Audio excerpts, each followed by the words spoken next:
오늘은 이제 측정 결과 해석에 대해서 공부를 할 거고요. 그 내용은 기본적으로 여러분들이 3차원 측정 소프트웨어가 어떤 원리로 데이터가 계산이 되고, 그 다음에 측정을 하면 출력 항목에 여러 가지가 나오는데 그것들이 정확하게 어떤 의미인지를 각 형체별로 한번 살펴보도록 하겠습니다. 그래서 이것을 하는 목적은 여러분들이 3차원 측정을 한 결과를 가지고 자동으로 검사 성적서를 작성하는 일도 하고, 또 여러분들이 이 수업의 목적이 측정 설계라고 그랬죠. 나중에 로봇이나 아니면 현장 작업자가 3차원 측정을 이용해서 어떤 제품을 어떻게 측정을 해라 라는 검사 기준서를 작성할 때 필요한 내용들이기 때문에 지금 이 수업을 하는 거예요.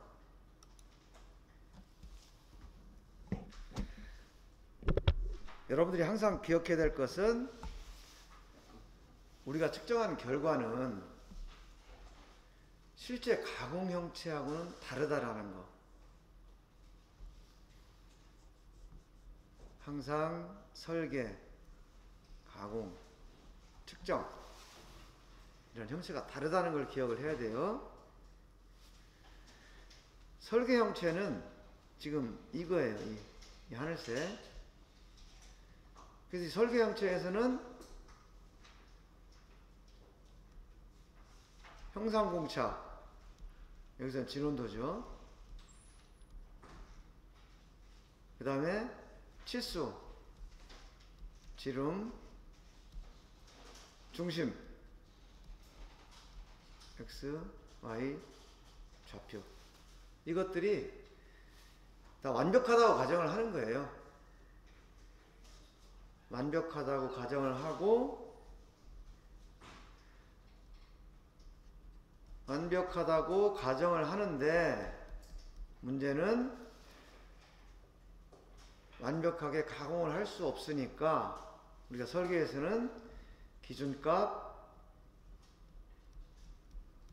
플러스 공차 이걸 준다고 그랬죠. 여기서 기준값 플러스 공차가 뭐라고 그랬죠? 우리가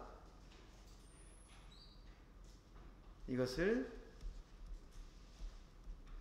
규격이라고 그랬어요.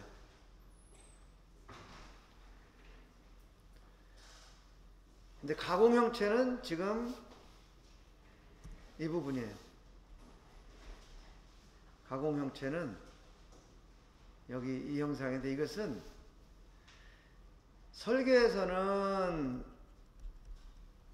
원으로 가공을 하라고 한 거잖아요. 원이나 또는 원통이 되겠죠. 그런데 실제로는 얘는 원이 아니야. 곡선이나 원통인 경우에는 곡면이 된다는 거죠. 그래서 설계 형체하고 가공 형체하고는 전혀 다르다. 그런데 이제 이 측정 형체, 이 측정 형체는 설계 형체하고 같은 성격이 돼야 되는 거예요. 설계 형체가 원이면 측정 형체도 원이 돼야 되는 거고, 측정 형체가 뭐 원뿔이면은, 설계 형체가 원뿔이면 측정 형체도 원뿔이어야 되는 거예요. 예를 들어서 자, 가공한 형체가 이렇게 생겼어. 그럼 여러분들이 이게 가공 형체란 말이에요. 여러분들이 볼 때 이거는 원통에 가까워요, 원뿔에 가까워요? 그러면 여러분들이 이걸 딱 봤을 때 측정을 딱 한다. 원통이에요, 원뿔이에요? 원뿔이죠, 당연히. 그죠? 이건 원뿔이에요. 원뿔인데 가구 형체예요. 만약에 설계 형체에서 얘를 설계 형체에서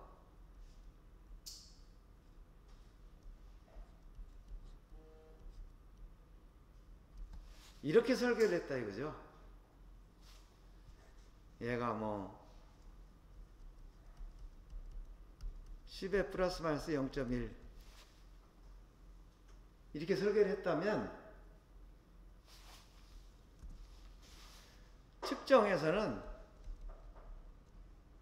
측정에서는 얘가 원뿔이지만 실제로 원뿔이지만 측정에서는 얘를 원통으로 측정을 하는 거예요. 왜냐? 설계에서 얘를 원통이라고 했기 때문에 측정에서는 얘를 원통으로 계산을 한다라는 거죠. 지금 내가 하려고 하는 얘기가 뭐냐면 실제 가공 형체는 원도 아니고 원통도 아니고 원뿔도 아니고 다 그냥 곡면이야. 곡면인데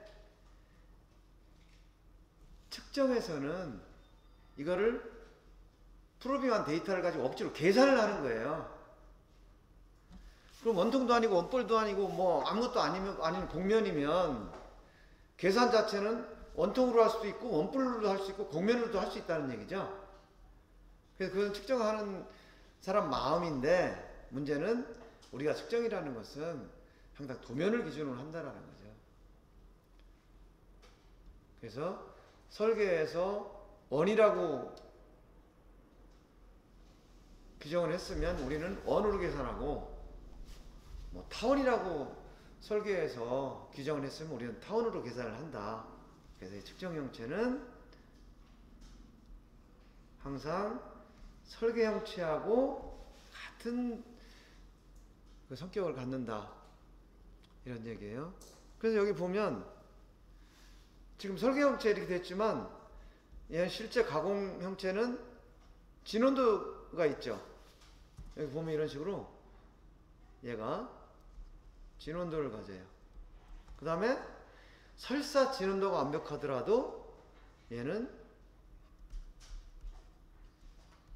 지름에 대한 오차가 있을 수가 있고 그 다음에 뭐 지름 진원도 다 완벽하다 하더라도 얘는 중심 위치가 차이가 있을 수가 있죠. 실제로는 이런 것들이 다 합쳐져서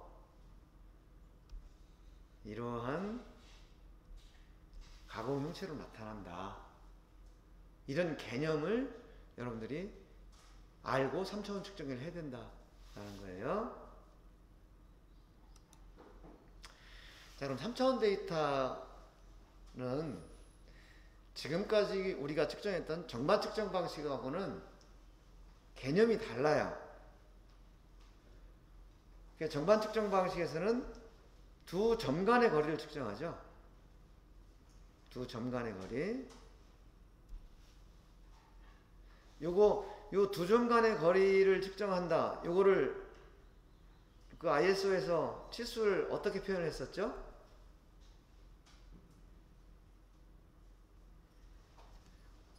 LP라고 표현을 했었죠. LP. 기억나나요?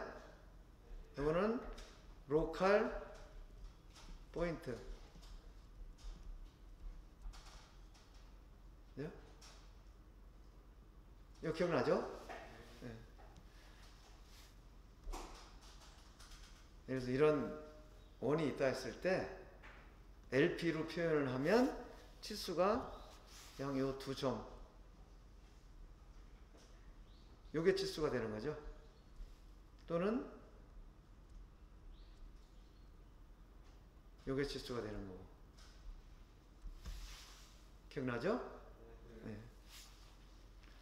근데 3차원 측정에서는 여러 점을 이용해서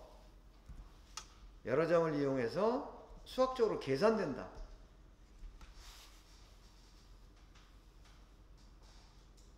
여러분들 공차 해석 시간에 이런 거 배웠죠. 뭐 GN, GC, GX 이런 치수 표현법 기억나죠? 갑자기 침묵이 흐르네. 기억 나왔나? 안 나? 왜 이런 거 있었잖아요. 제품이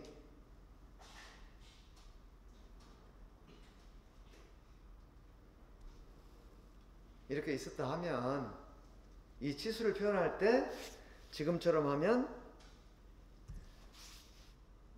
요게 LP라고 그랬잖아요. 요거. 그죠? 근데 여러분들 폴락의 조건, 뭐 테일러의 원리 이런 거 기억나죠? 그래서 그때 만약에 이게 내측이라 그러면 얘가 조립될 수 있는 이런 치수가 계산이 된다고 했죠? 이런 치수. 그죠? 이거는 뭐예요? 이게 축이라고 그러면 맥시멈 아니 미니멈 서컴스크라이브드 서클 뭐 이게 최소 외접원 이런 식으로 표현했잖아요. 그죠? 그래서 이걸 치수를 표현할 때 얘는 LP고 이렇게 계산하는 것은 LP고 이렇게 계산하는 것은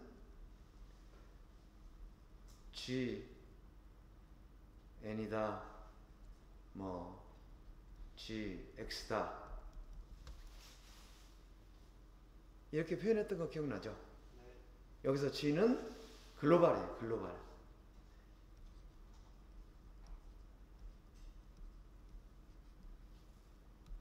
그죠? LP는 로컬. LP는 그 국부적인 두 점간의 치수고 글로벌은 이 전체를 다 계산하는 이런 거다. 이렇게 되다 보니까 이 두 데이터 간에는 차이가 있을 수밖에 없다. 이런 것들 여러분들 기억을 해야 돼요. 그러니까 3차원 측정이라고 그래서 3차원 측정이 따로 뚝 떨어져 있는 게 아니야. 3차원 측정 데이터라는 것은 여러분들이 배운 공차 해석 시간에 배운 그런 것들을 구현하는 거예요. 그래서 여러분들이 공차 해석이나 응용 측정이나 정밀 측정 공학이나 이런 것들에 대한 지식이 없으면 3차원 측정 자체는 할 수 없는 거야. 만약에 한다면 그건 3차원 측정을 하는 게 아니고 그냥 3차원 측정기를 조작하는 수준인 거죠. 진원도 표면거치 측정할 때 버튼 누르는 거랑 똑같은 거예요. 여러분들은 그렇기 때문에 1학년 때 정밀 측정 공학, 기초 측정 실습, 응용 측정 실습, 도면 해석, 공차 해석 이런 걸 다 배우면서 결국은 3차원 측정으로 가는 거예요. 왜냐? 그동안 배운 모든 측정 지식을 이용해서 3차원 측정에서 그걸 구현을 했기 때문에. 문제인지 이해하시겠죠? 그 다음에 또 한 가지 특징은 이제 데이터 처리가 이제 확장성이 있다. 우리가 마이크로메타로 뭔가를 할 때는 한번 측정하고 또 이상하면 다시 측정하고 다시 측정하고 그랬잖아요. 그죠? 그런데 여러분들 진원도 측정, 표면거치 측정 할 때 보면 데이터 측정 한 번 해놓고 필요하고 그냥 계산만 다시 했죠. 해석만. 왜냐하면 그 데이터를 보관하고 있으니까. 공구현미경으로 측정을 할 때도 원 5개를 이용해서 새로운 원을 만든다. 그러면은 아까 측정해놨던 원을 다시 불러다가 계산만 하면 돼. 그죠? 3차원 측정에서도 마찬가지예요. 프로그램을 해서 측정을 하지만 대본음하고 관계를 맺고 할 때는 이미 측정한 데이터를 다시 불러와서 사용을 해. 그래서 데이터의 저장, 재계산 이런 것들이 다 데이터 처리 확장성에 해당이 되고요. 그 다음에 또 가장 장점 중에 하나가 측정 좌표계를 설정할 수 있다는 거. 실제 정만 측정에서는 도저히 측정할 수 없는 경우도 3차원 측정에서는 측정 좌표계를 설정을 해서 그로부터 계산을 할 수 있고, 그 다음에 측정을 하면 치수, 형상 이런 것들이 동시에 평가된다. 그 다음에 직접 측정이 불가능한 부분, 이런 부분도 계산에 의해서 측정이 가능하다라는 게 이제 3차원 측정 데이터의 특징이에요. 예를 들면 이런 거죠. 마이크로미터로 측정을 한다. 그러면 이 h라는 값이 포함되는 거죠. 그래서 이것이 LP죠. LP. 그죠? 근데 3차원 측정에서 측정을 하면 여러 점을 프로그램을 해가지고 예를 들면 이런 값이 나와요. 이것은 G라는 용어죠. 가우시안. 폭을 측정할 때, 원을 측정할 때도 마찬가지예요. 원을 측정할 때도 정반 측정 방식에서는 두 점 간의 거리, 이런 값이 나와요.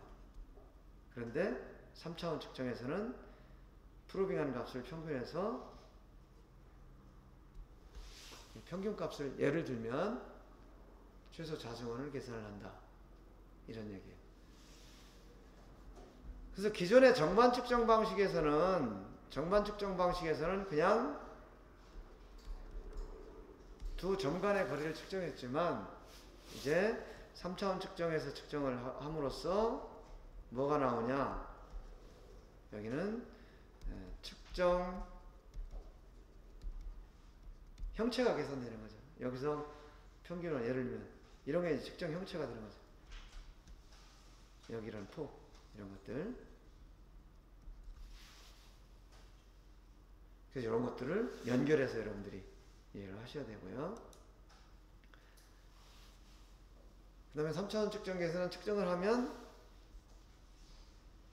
지름과 진원도와 위치도, 또 뭐 어떤 경우에는 흔들림, 이런 것들이 동시에 다 계산이 되죠.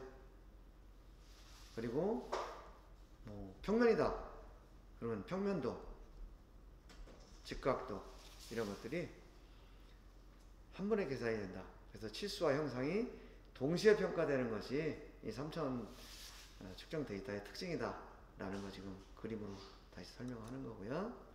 그 다음에 측정 좌표계. 측정 좌표계는 측정은 우리가 임의로 하는 것이 아니고 도면에 규제된 대로 기준을 맞춰서 측정을 해야 된다. 이제 그런 것 때문에 우리가 뭐 데이터 우선순위 이런 거 쭉 배웠죠. 3차원 측정기를 이용하면 도면에 규제된 이런 측정 좌표계를 자유롭게 설정할 수 있다라는 장점이고요.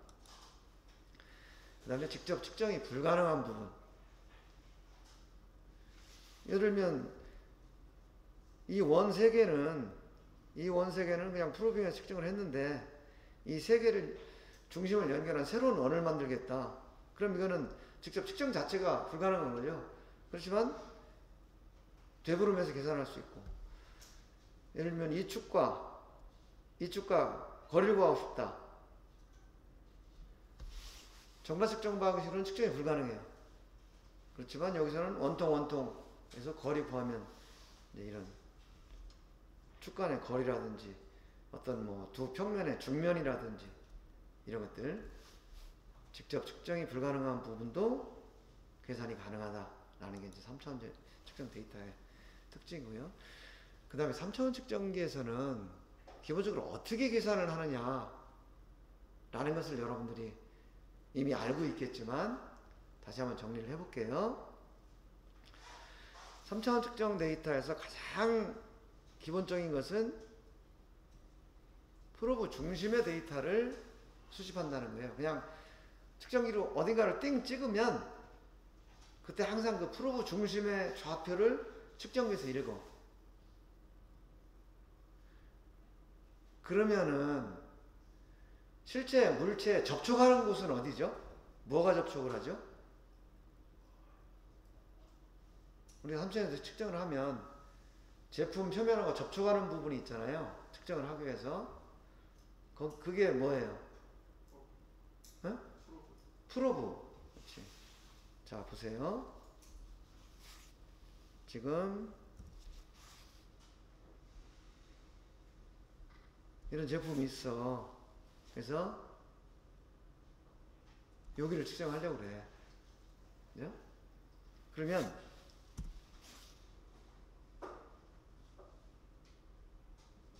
프로브가 여기를 띵 찍는단 말이죠. 프로브가. 근데 이 측정기에 있는 스케일에서는 항상 이 프로브 중심을 읽어요. 요 값을. 요 값을. 예를 들면 여기 x2야. 근데 우리가 알고자 하는 값은 요 값이죠. x1. 그러면 x2하고 x1하고는 얼마만큼 차이가 나는 거예요? 네. 요 프로브가 지름이 d라고 그러면 항상 2분의 d만큼 차이가 나는 거예요. 그래서 x1은 x2 마이너스 2분의 d. 이렇게 계산을 예를 들면 해줘야 된다는 거죠. 그러다 보니까 3차원 측정에서는 모든 측정 데이터에 프로브 지름이 관계가 돼 있어. 그래서 측정을 할 때는 가장 기본적으로 해야 될 일이 프로브 교정 먼저 하죠.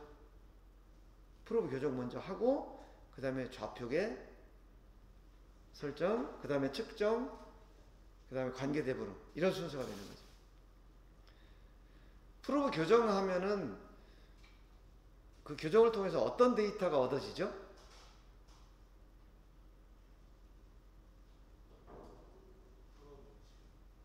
네.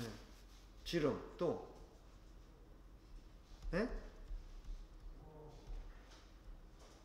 그 다음에 뭐가 얻어져? 프로브 각도.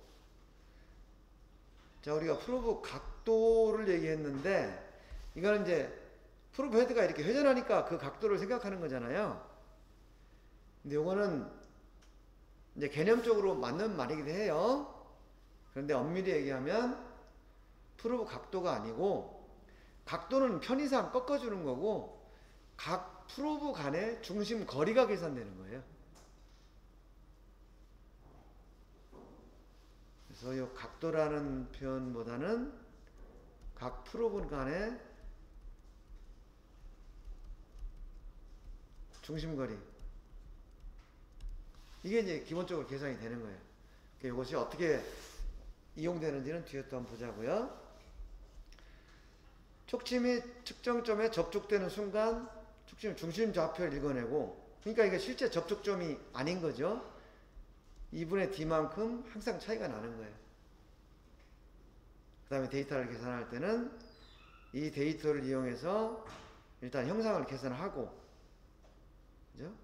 이 형상을 계산하고 거기서부터 다시 촉지름 반지름만큼을 보정을 해서 접촉점을 구하고, 이 접촉점을 이용해서 실제 필요한 형상을 계산한다.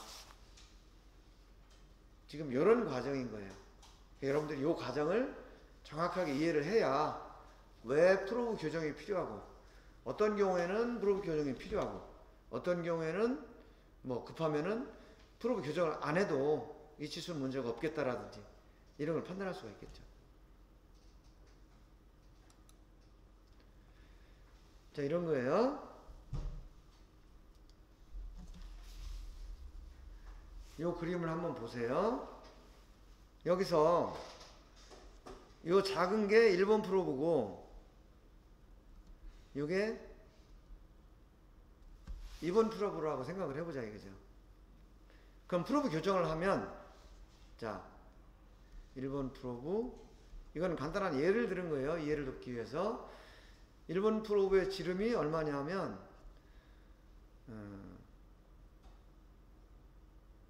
요거 1번 프로브 지름이 4mm라고 가정을 하자 이거죠. 2번 프로브는 8mm라고 가정을 하자 이거죠. 요 지름이, 요 지름. 그 다음에 요 1번 프로브에서 2번 프로브까지는 20mm의 거리를 가지고 있다. 이거는 어떻게 알 수가 있냐면, 우리가 프로브 교정할 때 기준근은 고정되어 있죠. 그죠? 기준근은 고정되어 있는데 1번 프로브로 교정하고 2번 프로브 교정하면은 이거 교정하고 이거 교정하기 위해서 측정기가 이렇게 움직이잖아요. 그 움직이는 값을 이용해서 이제 이 거리를 계산하는 거예요. 자, 그러면 지금 이 점을 측정한다. 이 공작물 위치는 고정이기 때문에 얘는 1번 프로브로 측정을 하든 2번 프로브로 측정을 하든 같은 값이 나와야 되죠. 공작물 위치는 고정되어 있으니까. 그러니까 예를 들어서 1번 프로브로 측정을 했다. 그러면 1번 프로브의 중심값, 요 값을 딱 읽는 거예요. 요게 얼마냐면 45야.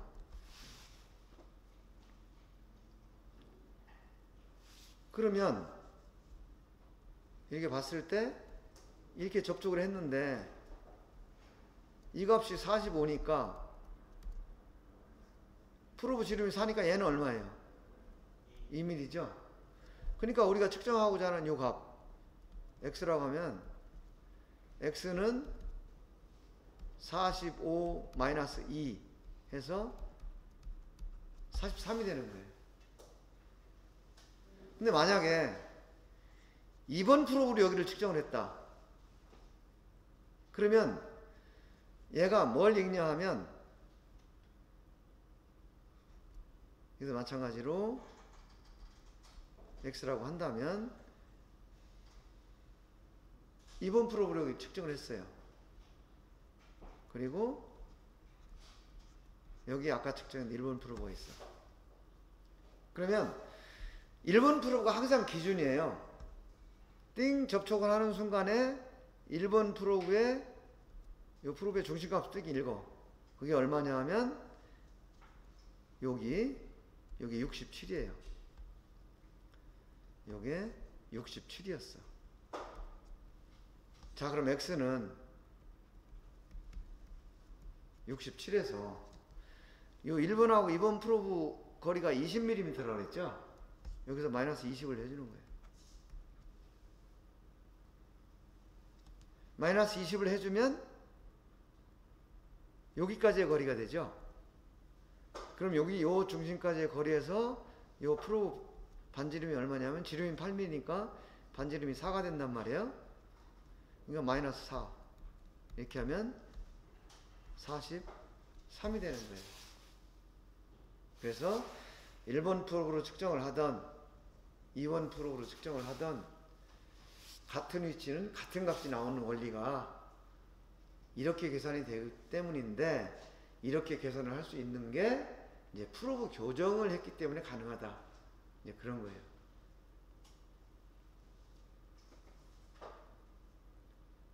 자, 이 과정 이해하실 수 있겠죠? 그 옆에 거는 예를 들면 지름을 구하는 거예요. 간단하게. 예를 들어서 우리가 측정해야 될 원의 지름이 이게 D다. 이거 보자고요. 이게 D다.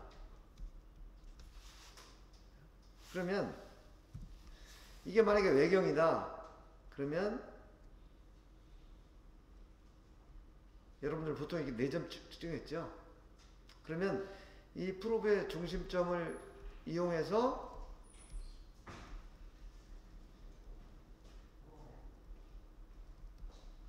이렇게 일단 계산을 하는 거예요.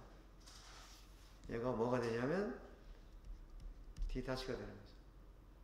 그래서 D는 측정기가 계산한 D-에서 프로브 지름 D를 빼주면 얘가 우리가 측정하고자 하는 원의 지름 D가 되는 거죠. 반대로 내경이다. 그러면 이렇게 측정을 한 다음에 이 중심을 연결해서 D는 D 다시 플러스 요 프로브 지름. 반지름이니까 지름만큼 되는 거죠. 이렇게 해서 계산이 된다. 이런 원리다. 라는 것을 여러분들이 기억을 하고 계시라는 거죠.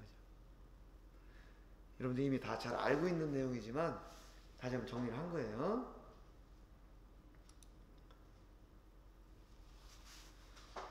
요것은 이제 여러분들이 조이스틱으로 측정을 할 때 내가 내경이다 외경이다 얘기를 안 했는데 조이스틱 측정하면 자기가 자동으로 내경 외경 계산하죠. 여러분 3차원 측정할 때 내측원이다 외측원이다 따로 지정 안 하고 측정하잖아요.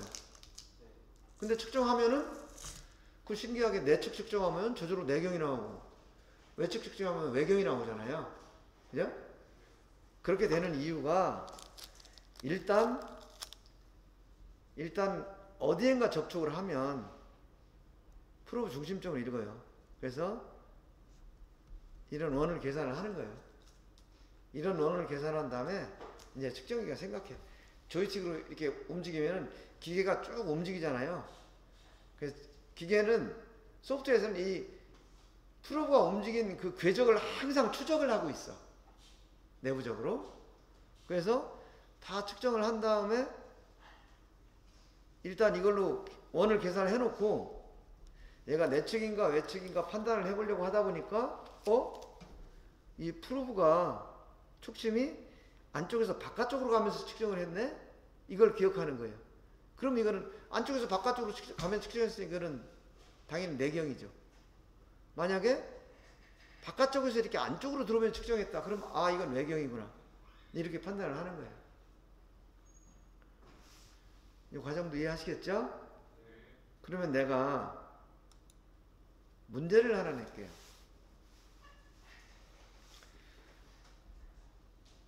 자, 지금 똑같은 원을 측정하는데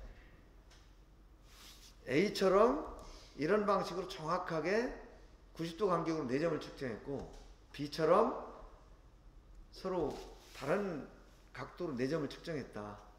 이 두 원의 지름은 같을까요? 다를까요? 측정기 오차가 없다고 치면.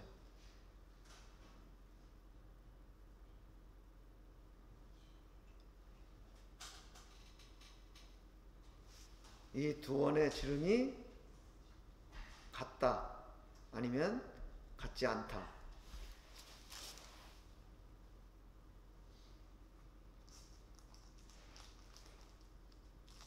같다고 생각하는 사람. 안 같을 거라고 생각하는 사람. 안 같을 거라고 생각하는 사람 왜 그런지 한번 얘기해 볼 수 있어요?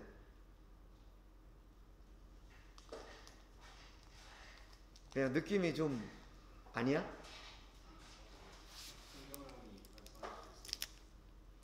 그건 이제 측정기 오차가 없다고 가정을 했기 때문에.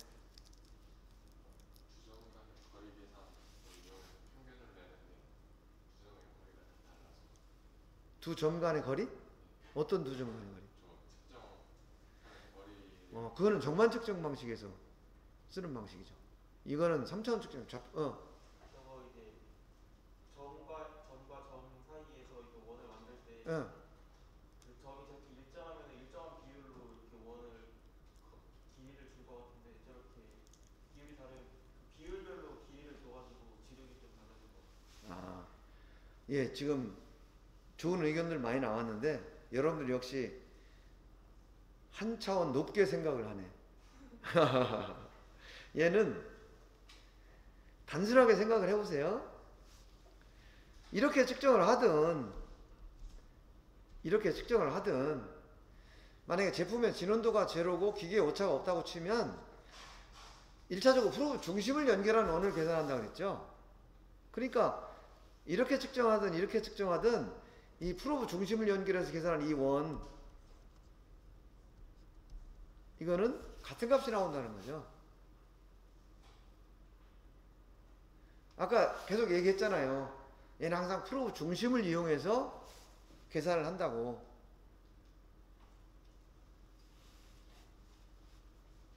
그래서 1번처럼 프로빙을 하든 2번처럼 프로빙을 하든 제품과 측정기 오차가 없다고 가정을 하면 같은 값이 나오는 게 또 당연히 어떻게 보면 지름은 동일한데 3차원 측정기로 뭐 측정 방향 바꿨다고 지름이 달라지면 안 되잖아. 그건 측정기 오차지. 그죠? 그래서 지금 내가 설명하려고 하는 게 이 프로브 중심점을 이용해서 모든 계산을 한다 라는 걸 설명하려고 하는 거예요. 자, 그럼 어떻게 측정하든 같은 값이 나와야 된다 라는 거를 내가 지금 설명을 한 건데 요거 이해할 수 있나요? 혹시 좀 아닌 것 같다라든지 다른 의견 있으면 얘기해 볼까요? 없어요? 자, 그럼 내가 또 문제를 하나 낼게요.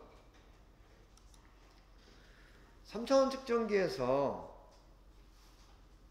측정할 때 표면에 띵 접촉하는 그 부분을 여러분들 뭐라고 불러요?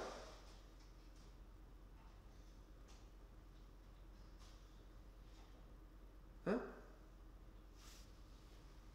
자, 지금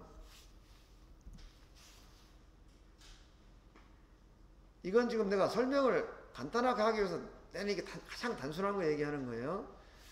자, 여기에 이게 뭔가가 접촉을 하죠. 그죠? 그럼 요게 요렇게 뭔가 연결이 돼 있어. 이걸 만약에 길게 하려면 여기 또 이제 나사로 이렇게 뭔가를 또 연결을 하죠. 그죠? 그리고 요거를 여기다 조립을 하는데 여기에 여러분들 TP20에 뭐 스탠다드 모듈이냐 익스텐드 모듈이냐 이런 거 있었죠. 그리고 요 위에 프로 바디가 이렇게 있고 또 요게 이렇게 나사가 있어 가지고 그죠? 얘가 이렇게 있고 또 얘가 여기에 이렇게 있고 얘가 이제 측정기 Z축에 이렇게 붙어 있죠? 내가 지금 물어보는 게 뭐냐면 요거를 뭐라고 하냐 이죠. 요거.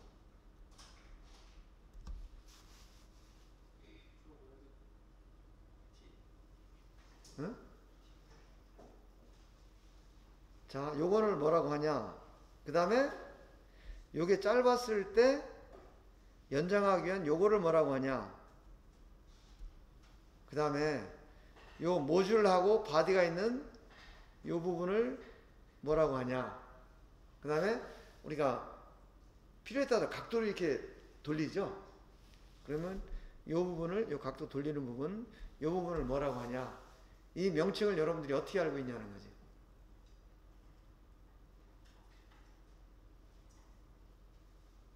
요거를 뭐라고 그래요, 요거. 요거. 요거는 프로브 헤드라고 그래요. 프로브 헤드의 역할은 뭐예요? 촉침이 원하는 위치에 접근을 할 수 있도록 방향과 자세를 결정해 주는 게 프로브 헤드의 역할이. 그죠? 그 다음에 프로브 헤드는 자세만 정해주는 거지 거기서 데이터를 센싱을 하는 게 아니에요. 센싱을 하는 것은 이 프로브라는 곳에서 해요. 프로브. 요것을 모듈이라고 그러고 요거를 바디라고 그러죠. 얘가 접촉을 했을 때 접촉을 했다는 것을 인식하는 것은 이 프로브예요.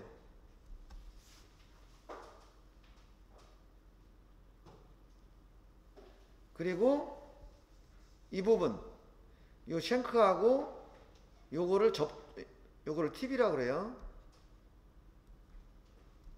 그리고 요거를 접촉자라고 그래요. 그 다음에 요것을 연결봉이라고 그래요. 이건 그냥 ISO 규격에 나와 있는 걸 내가 설명을 하는 거야. 이렇게 구분이 돼 있으니까 당연히 여러분들 구분해서 명칭을 알아야 되겠죠. 그래서 이거 전체를 뭐라고 하냐면 프로빙 시스템이라고 그래요. 이것은 KSB ISO 10360-1번에 가면 이런 설명이 되어 있어요. 나중에 필요한 사람들 찾아보세요. 자, 요거 알겠죠? 그런데 우리는 이렇게 복잡하게 얘기 안 하고 그냥 다 프로브라 그래. 그죠? 야, 거기 3파이 프로브 좀 가져와봐. 그럼 그때 얘기하는 프로브는 프로브 팁이에요. 그죠? 그리고 이거 프로브 각도가 안 돌아가네? 라고 얘기할 때 프로브는 프로브 헤드야. 그죠? 이거 접촉이 됐는데 데이터를 못 읽는 거 보니까 프로브가 이상이 있나 보네? 이때 프로브는 이 프로브를 얘기하는 거예요. 프로브 바디. 그죠? 그래서 실제 규격에서는 이렇게 자세하게 나눠놨지만 우리가 현장에서 사용할 때는 굳이 이렇게 안 해도 그냥 프로브에도 다 연결된다. 예를 들어서 문이 여기도 있고 저기도 있어. 근데 저 문은 열려있고 이 문은 닫혀있어. 그러면 내가 거기 문 좀 닫아줄래요? 하면은 이 문 닫아요? 저 문 닫아요? 안 물어보잖아요. 열려있는 게 저거밖에 없으면 저 문 닫으라는 얘기. 이렇게 이해를 하듯이 마찬가지예요. 이제 우리가 지금은 뭐 그런 용어를 쓰는지 모르지만 그 시아버지하고 며느리하고 이렇게 있을 때 애미야 물 좀 한 그릇 따오. 그러면은 그냥 당연히 시아버지가 며느리한테 물 달라는 걸로 알아듣죠. 거기서 애미가 누구예요? 누구 엄마 따지는 거예요? 이렇게 안 하잖아요. 그죠? 그렇듯이 이 프로브도 마찬가지로 통상적으로 그냥 다 알아들을 수 있기 때문에 그냥 그렇게 사용을 하는 거다. 그렇게 해도 의사소통에 전혀 문제가 없다. 그렇지만 이제 여러분들은 이 역할과 기능을 분명히 구분을 해서 명칭을 이해할 필요도 있다.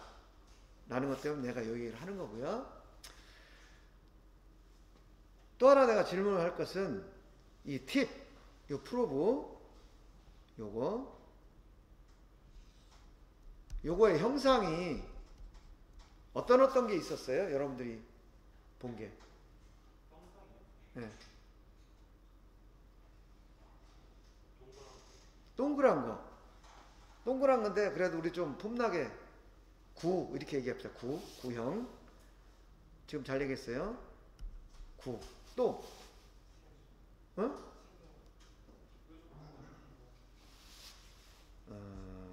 그건 뭐라고 표현할까? 송곳. 또 여러분들 이런 실린더 프로브 혹시 봤나요? 이렇게 생긴 거. 원통으로 된 거. 보세요. 예를 들면 이런 거야. 이 철판이 이 두께가 0.3mm 밖에 안 돼. 그러면 굴을 가지고 측정하기는 잘 보이지도 않으니까 어렵잖아요. 만약에 이 내경을 측정한다. 그럼 이런 경우에는 여기서 굴을 가지고 요대 이렇게 접촉하기가 힘들어. 굴의 중심이 어디만 인지 알 수가 없으니까. 그래서 이런 경우에는 이렇게 생긴 이 원통, 그러니까 이 원통으로 된 프로브를 가지고 이 옆 부분이 닿게 여기 측정을 하는 거예요. 그래가지고 계산을 하는데 얘는 3차원이기 때문에 구가 필요하지만 3차원이기 때문에 구가 필요하지만 만약에 이거는 옆구리만 닿기 때문에 얘는 2차원이잖아요. 그러니까 사실은 9가 아니라 1이라도 상관이 없는 거죠. 그죠? 그래서 모든 촉침은 그 단면을 절단을 하면 전부 단면 형상이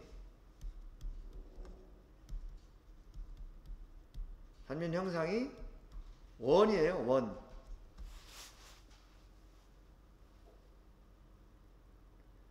왜 그러냐 하면 3차원 측정위에서는 한 가지 가정이 있어요. 실제 프로브로 물체에 접촉을 하면, 예를 들어서 제품이 이런 형상이 있어요. 우리는 여기다 이렇게 측정을 했다. 아, 그러면 여기가 접촉을 했구나. 그죠? 그 다음에 얘가 이렇게 측정하면 아, 여기가 접촉했구나. 우리는 이걸 알아요. 근데 3차원 측정기는 어디에 접촉했는지를 전혀 몰라. 그냥 접촉하는 순간에 이 중심 좌표만 읽어내는 거예요. 얘가 여기 접촉했는지, 여기 접촉했는지, 여기 접촉했는지 이걸 몰라. 그런데 한 가지 확실한 건 뭐냐면, 어디에 접촉했는지는 모르지만 이 프로브 표면에 접촉을 했을 거 아니에요. 그러니까 어딘지는 모르지만 이 중심에서 R만큼 떨어진 곳에 접촉한 거는 확실해. 그렇죠? 여기서 접촉을 했다 하더라도 방향은 모르지만 중심에서 여기까지 거리는 이건 R이 될 거잖아요. 2분의 T라고 보면. 그렇죠?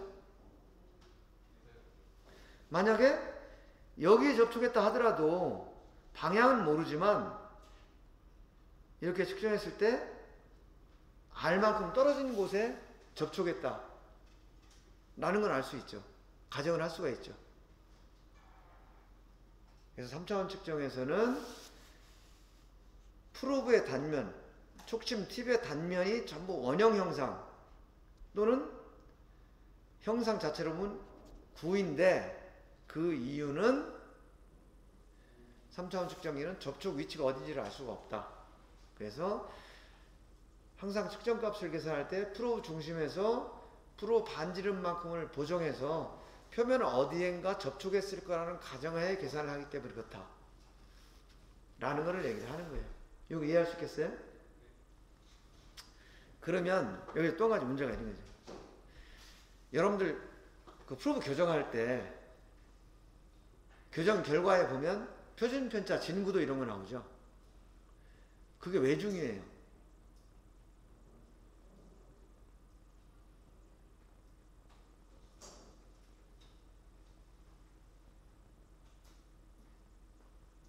그리고 그것도 나오지만 또 이 프로브 자체도 형상 편차가 있겠죠. 진구도. 프로브 자체의 진구도. 9 형상이면 얘가 진구도가 있을 거란 말이에요. 프로브 자체가, 그죠? 그럼 이런 게 어떤 영향을 미치냐면, 자, 얘는 항상 R만큼 떨어진 곳에 있다고 계산을 한다고 했어요. 근데 만약에 저 프로브가 진구도가 이렇게 안 좋다. 그러면 프로브 교정을 하면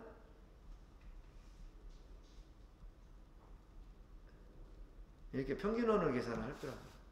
요게 프로브 중심이고 요것을 R값이라고 보정을 할 거라는 거죠. 그러면은 어떤 경우에는 프로브가 여기에 접촉을 하면은 실제 접촉은 여기 했는데 접촉이죠. 반지름은 요만큼을 보정을 해요. 요만큼.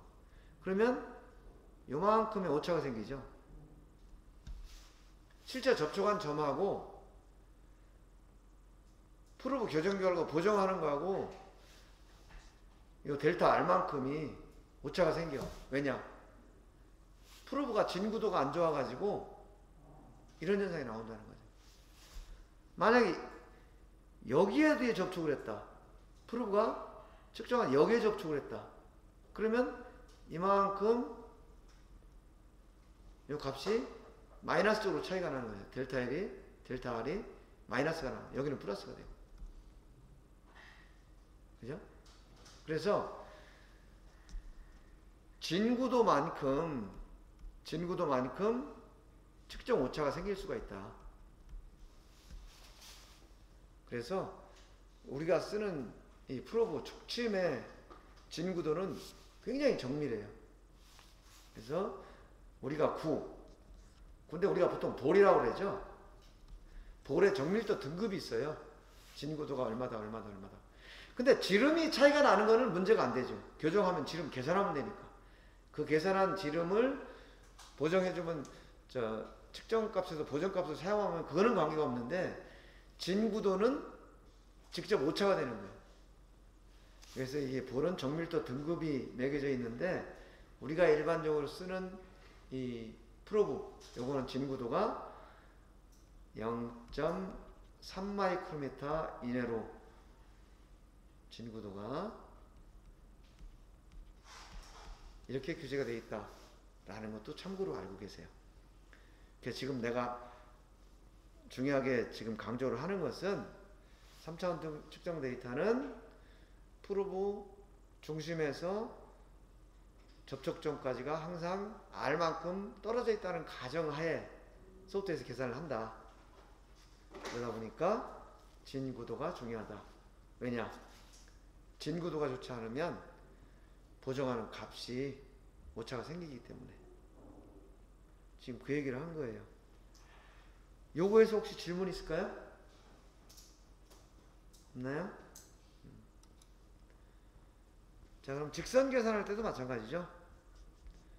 직선을 계산할 때도 접촉점은 여기에 실제 직선 이 직선이에요. 그러면 3차원 측정에서는 하여튼 어딘지 모르지만 측정을 하면은 접촉을 해. 접촉을 하는 순간에 프로브 중심점을 연결해서 이런 1차 직선을 만드는 거죠. 1차 직선을 만든 다음에 이 직선에서 수직 방향으로 이 프로브 R만큼을 보정을 해주면 실제 제품의 측정 결과가 나오는 거죠. 이거 이해할 수 있겠죠?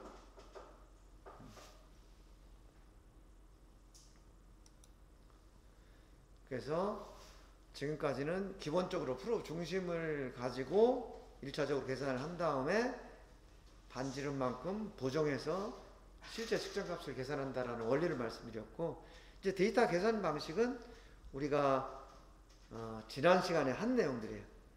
최소 자승법도 쓰고 접촉 요소법이라는 걸 쓰는데, 이 접촉 요소법이라는 게 최소 외접법, 최대 내접법 이런 거예요. 최소 외접법, 최대 내접법을 쓰는 이유는 뭐라고 그랬죠? 최소 자승법을 썼을 때 조립성에 문제가 되기 때문에 이상적인 형상을 갖는 상대 부품이 조립되는 것을 가정해서 계산하는 방식이다. 여기에 접촉 요소법이고, 이게 우리가 그 테일러의 원리 배웠죠? 이게 같은 내용이에요. 또 포락의 조건 배웠죠? 같은 내용이에요. 그거하고 연결돼서 이제 이런 방식으로 계산을 한다. 그죠? 그 다음에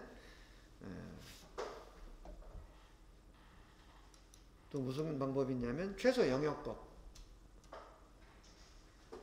최소 영역법은 그 형상 편차가 가장 적게 계산되는 방식이다 라고 했죠. 이게 보면 그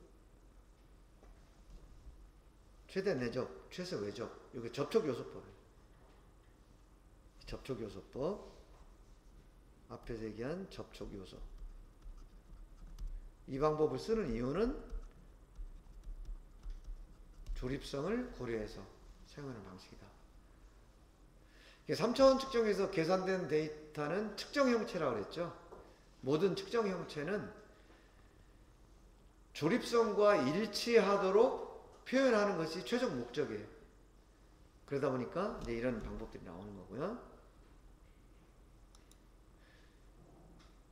요것은 원이나 원통, 그다음에 요것은 평면이나 직선, 이런 방법을 쓴다.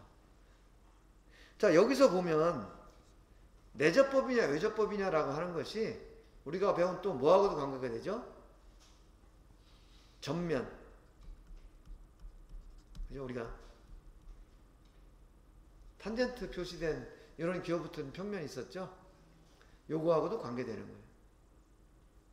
이런 원리를 여러분들이 알고 계셔야 되는데, 이런 여러 가지 방법들을 쓰는 것은 제품의 용도에 맞게 조립성과 일치하도록 특정 형체를 계산하기 위해서 사용하는 거다. 이런 거 기억하시고요.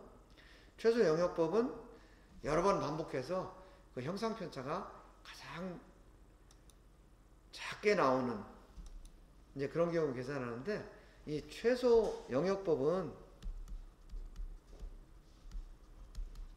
이거는 조립성하고는 관계가 없어요. 단지 뭐냐 하면은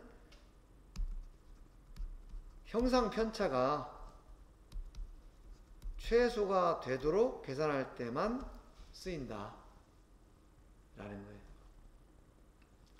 이렇게 해서 우리가 측정 결과에 대한 해석을 하기 전에 이 3차원 측정기가 엄밀히 얘기하면 3차원 측정 소프트웨어가 내부적으로 어떤 원리를 이용해서 측정값을 계산하는가 하는 기본적인 사항들을 지금까지 이제 살펴봤어요. 다 잘 이해하실 수 있겠죠? 그리고 이거 여러분들 이미 다 배운 거죠? 배운 거를 다시 한번 복습한 거기 때문에 다 잘 이해를 했을 거로 생각을 하고요. 특별한 질문이 없으면 10분간 쉬었다가 50분에 다음 시간에 계속하겠습니다.